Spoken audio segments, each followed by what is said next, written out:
E vem o Londrina, dominou, Matheus Lucas vai fazer, bateu, é gol!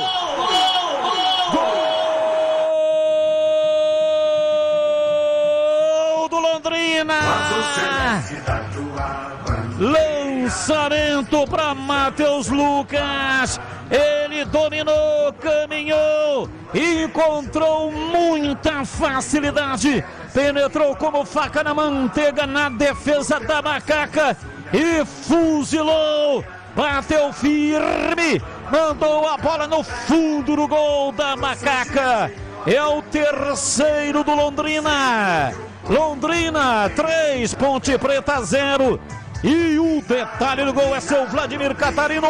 Um belo lançamento dado pelo Vitão, né? Quase que do seu campo defensivo, ele achou lá na frente o Matheus Lucas, que aí cara a cara com o goleiro Kaique França. Até tinha a opção do Clinton, mas a melhor opção era realmente o chute. Estava livre para ele bater. Bateu forte, sem chances de defesa para o goleiro da Macaca. Terceiro gol do Londrina, em 3 Londrina, 0 Ponte. A Ponte iguala a pior derrota no campeonato, que foi lá na estreia contra o Vitória mais uma vez. 3-0 para o time da casa.